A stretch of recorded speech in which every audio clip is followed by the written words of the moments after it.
I will now call to order the Tuesday, May 15th, 2012 informational meeting of the Sioux Falls City Council.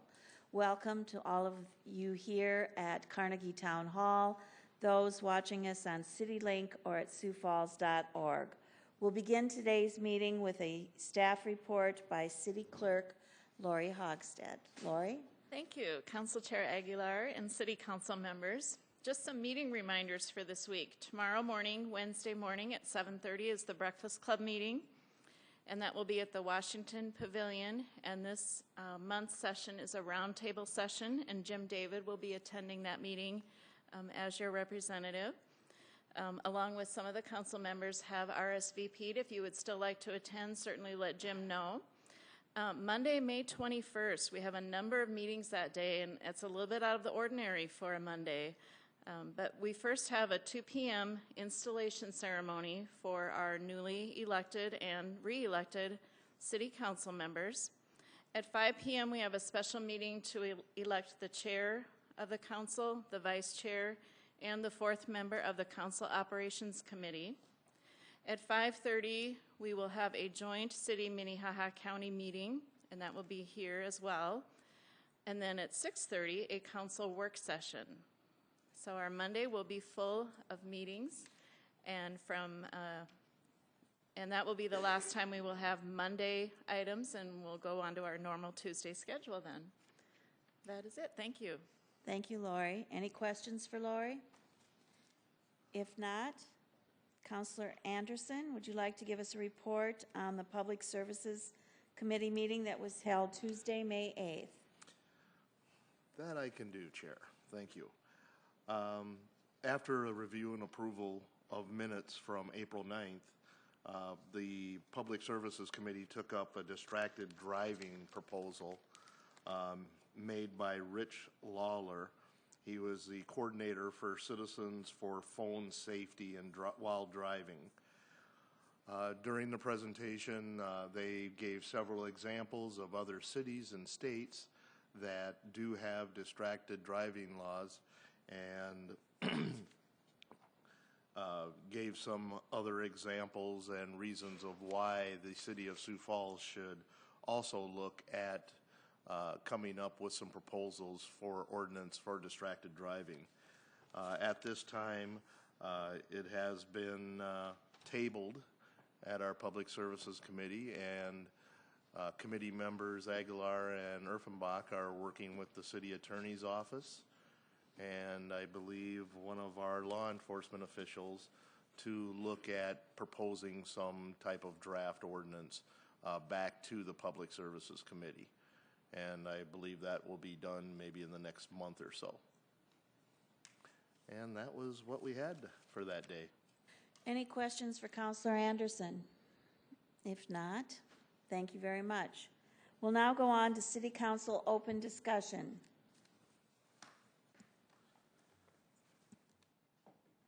Councilor Erpenbach. Thank you. I just was going to ask Councilors Rolfing and Anderson about the bringing up forward of, now I can't, my vocabulary is gone. Number 8 from last week, but it's bringing it back to reconsider the abatement of, I was trying to find the actual ordinance, the abatement of the fees for the gentleman that was here. I didn't know, I know that the City Attorney's Office is putting together the wording for that. That's the way I understand that, if I might. That the City Attorney is bringing the wording to that, and that we will be bringing it at the next council meeting. Correct? Thank you, Dave. So we'll have wording for how the motion goes, because we've not, that I've seen, we've not done this before, so we'll have wording for how they're going to bring it to the agenda and those kinds of things. Councilors, what would happen is, since you didn't adopt anything that last time, and a motion to reconsider is something that you can only do at the same meeting according to Robert's rule, we'll just have a brand new resolution, essentially the same one, and what those resolutions do is authorize the abatement, so they're always pro-citizen in wording, and that'll just be for your first Tuesday meeting in June. That will be ready for that one. So. Great, thank you. Just for the record, I guess, if I might, that I believe Counselor Anderson and I were thinking we voted one way, and when in essence we voted in a different direction, and thinking that the motion was a positive motion when in fact it was a negative motion. And so we got together and asked the attorney, our city's attorney, to draft some way that we could bring that back up. So he is doing that, and we will be doing that at the next city council meeting on the, what would it be, the,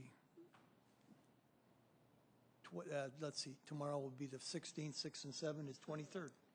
No, it will be in June. June. Be in June? Okay. June 5th? June 5th, that's what I said. Did you hear me? Counselor Thank you. Anderson.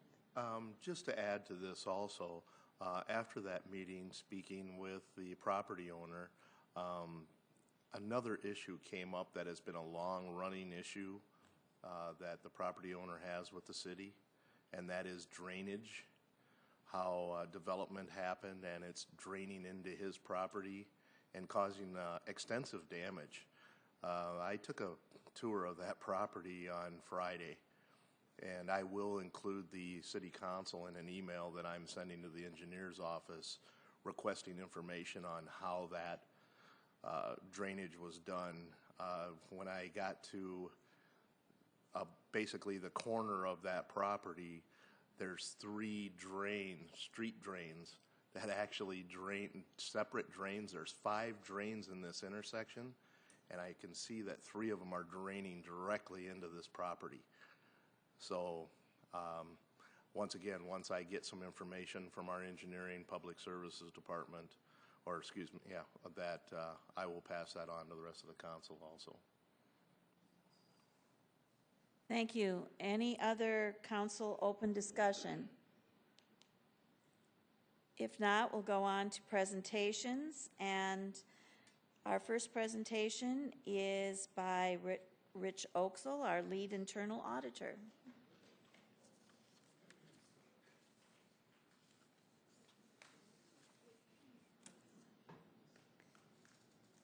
Good afternoon, Council. We're using the new technology today, at least it's new to me. We have 3 very short reports. The first one deals with the Poet landfill gas contract. And when we put together our audit plan for this year, this was a request from Public Works that we look at this contract to make sure everything was the way it's supposed to be. And a very short report, and the bottom line is the results I have in bold there at the bottom of the page there. Both Poet and the City of Sioux Falls are in compliance with the terms of this agreement related to the landfill gas standards and the sale and purchase of gas. And what this is an agreement that we signed back in 2008 with Poet Biorefining to provide landfill gas from our landfill and pipe it approximately 11 miles to Chancellor, South Dakota, where they use that gas as fuel. And the agreement calls for certain quantity and quality of gas, and there's supposed to be testing of the gas on a periodic basis. So we toured the landfill and observed how the gas is pumped and how it's measured, and we looked at the test results. Everything was fine. We talked to a representative from Poet, and they've been very pleased with both the quality and the quantity of the gas provided. And they also said that the communication with management of the landfill has been excellent. So we have no audit recommendations. Everything was as it should be. So are there any questions on that one? Questions for Rich? So, Counselor Anderson. Rich, in your audit, how is the money collected from Poet that they pay for this gas? They get charged a unit price of $4 per unit, and we know how much we pumped. We have the monitoring equipment, and then we simply invoice them monthly, and they pay according to that unit price of $4 per unit. So it's a pretty simple process, just a monthly invoice. We know how much we pumped, and they pay us promptly. So, Okay, thank you. okay. Any other questions for Rich?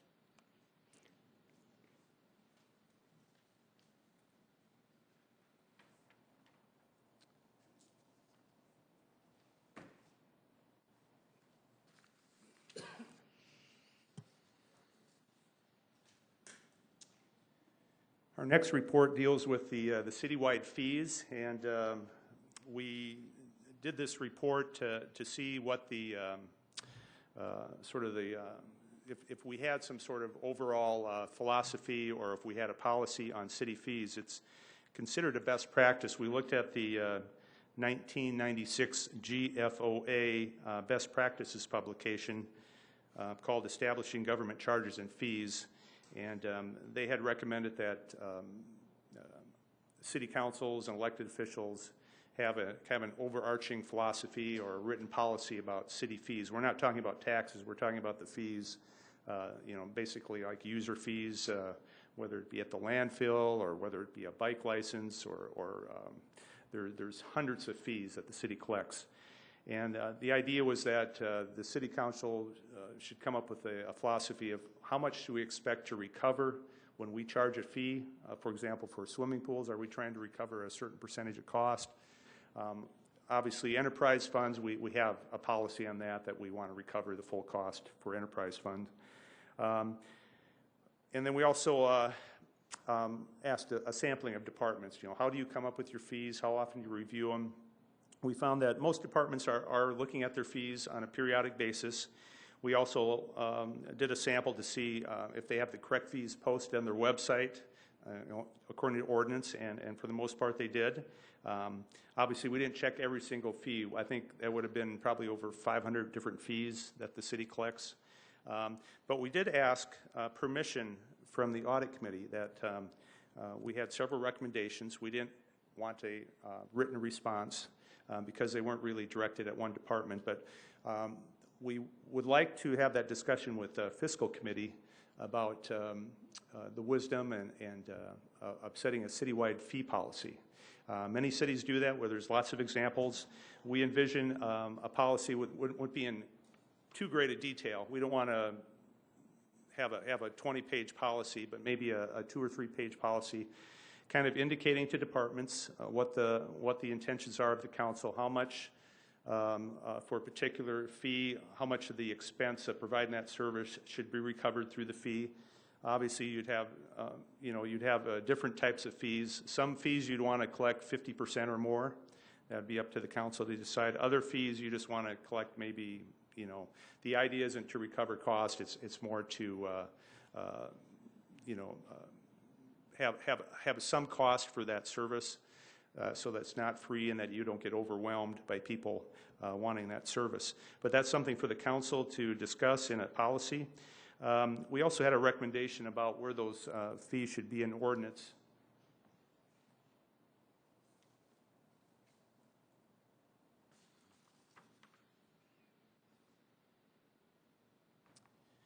And there is a section called Chapter 15.5 called Fees, but the way it works right now, many of those fees are scattered throughout ordinance. They're not in necessarily one chapter.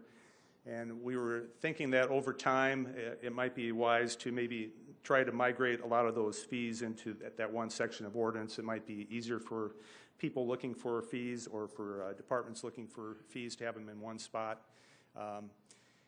And we would hope that for the sake of greater transparency, we could have on the city website an area for fees. We do have a lot of our fees on the city website. You can find them there, but over time, it'd probably be a good idea to have a section on the city website where people could just click and find the fees for whatever they're interested in. So right now, we would like to schedule for a future meeting with fiscal an agenda item to just discuss developing a citywide fee policy. So, are there any questions? Questions for Rich? Councilor Anderson. Not so much a question, but I do believe the council, I do believe that the council has a consideration of raising some fees coming up here in the next few weeks. I believe the Parks Department has already presented that to us here, maybe about a month ago. That might be something leadership needs to take a look at, and maybe we need to table that until fiscal can take a look at this. Just sort of a heads up. Thank you. Any other questions or comments? Councilor Jamieson. I would just add as a member of the audit committee that if we get through a lot of audits through the years, and some seem routine and mundane, no exciting stuff, I think there's a real opportunity here for us to make some headway on some things that Rich already pointed out. But so I would urge us, yes, to accept it into the fiscal committee and put that on the agenda. And I know Councilor Brown is struggling to keep his head here in the room. He's probably already cutting the grass or planting something in his yard. I don't know what he's going to do. But as the chair, if the chair could really probably just give us some affirmation that perhaps we should move it forward. Absolutely. I just think you should work very hard on that. It will, just a comment, it will take a lot of work, though, because when you look at fees like paratransit rides, you're going to have to give a lot of thought to. Those are $4, I believe, but the cost of them is $24. Yeah. Or the swimming pools are another example. We heavily subsidize many of those park programs, so it's going to take a lot of thought on deciding where you want that structure to be. Any other comments or questions? Councilor Entenmann. Rich, is it the recommendation that we look at eventually just pulling the fees into one section like you suggested so that everything is easy for everybody to see? We would Not like to see that. necessarily- There might be other issues that would make that not a good idea, but I think at least we start that discussion, because when we were looking at the fees, we found them scattered in various chapters and various places. You would think a chapter entitled fees would have all the fees, but they're not in there necessarily. So I think it would help just when you're researching fees, or when you're, just for greater transparency. Thank you. Councilor Erpenbach. Madam Chair, I wonder if you might ask the clerks to schedule that for fiscal at a future. I sure will. That would be awesome. Thank you. Are there any other questions on city fees or comments? And I believe you have one more report for us, Rich.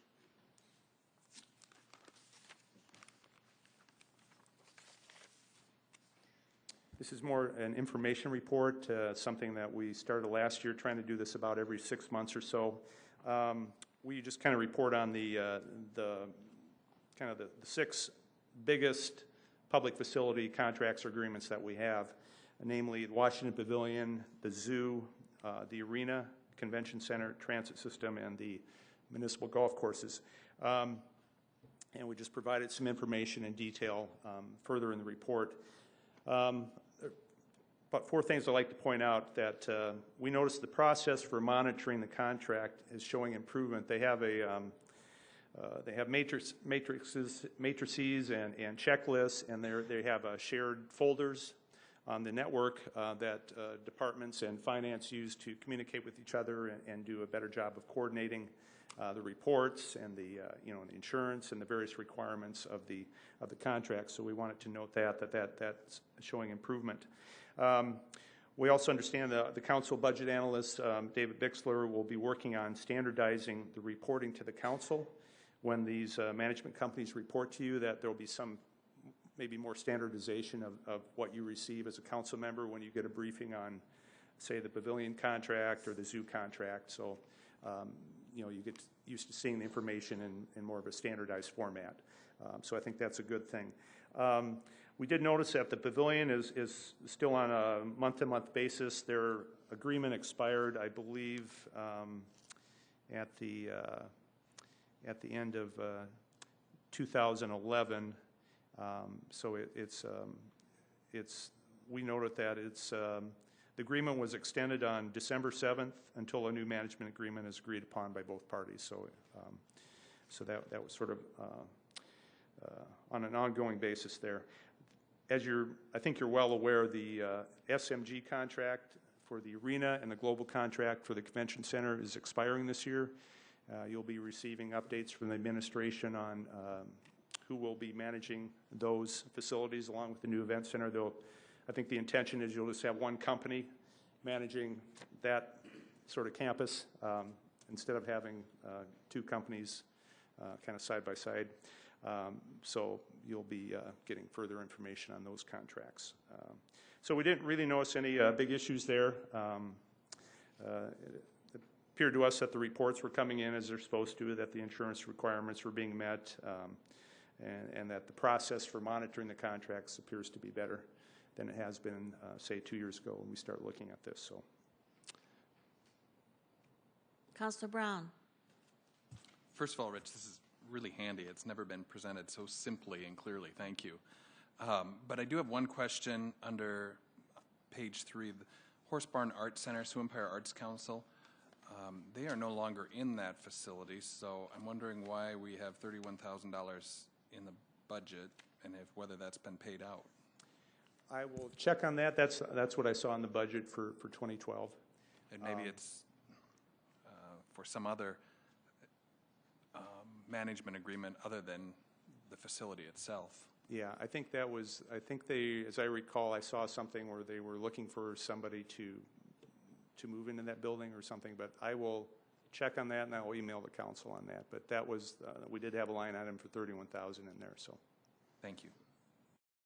Councilor Anderson. Vernon, the last time I spoke to the Parks Department about the horse barn, they had no plans for that other than storage. And the Sioux Empire Arts Council moved into the pavilion, and I believe they may have moved out now too. So I'm not quite sure what their status is. They were in a back office, but I'm not sure exactly what they're doing. So yeah, would definitely be something to look into. We'll look into that, and then we'll email the council with what we find out. So, any other questions or comments? If Councilor Anderson. Yes, Rich, on the transit system, right now they're negotiating a contract or trying to negotiate a contract with their employees. Well, that would be if they have an agreement with their employees, I think that would be between, I would assume that would be between the management company and the employees. But our agreement was with First Transit. Yeah, but I wouldn't be surprised if they have from time to time a new contract with their employees. Because the way when we did our transit audit, we were basically the contract is just between us and First Transit, and they're not city employees, of course. They're employees of First Transit. So, but I can do some checking on that though for you. I'd like to maybe get, if I can request from leadership, if we could get an update on contract situations with the employees down there. We can inquire through. Well, we could probably have the liaison with either Mike Cooper or Deborah. Exactly. They have an update on that. So we'll get more information. Councilor Jameson. Yeah, I'm sure we could talk later, but I'm not sure what you're intending to help along in the process. I mean, our relationship was with the management firm. Now their fees keep going up, and that's our negotiation between them, but what they do with their employees really is out of our hands. Is there something more that you want to? Well, they've brought updates to us before. You just on contract negotiations, and I know that actually the last contract was never approved. So now they're still negotiating contract. I guess I'd like to know the status of that and, you know, where transit is at right now as a service for our city. As we look at spending more and more money on our transit services, I think that's something that we need to take a look at before it could get out of hand. We will make a request for the status of negotiations. I think it's been a few months since we received the last report, so we will make that request. Any other questions or comments for Rich? If not, thank you very much. Thank you. Item B is being deferred to our May 29th informational meeting. This was to be a management RFP update by Mike Cooper, and the selection committee will be more ready with their recommendation by that date. If there is no other business to come before this body, this meeting is adjourned.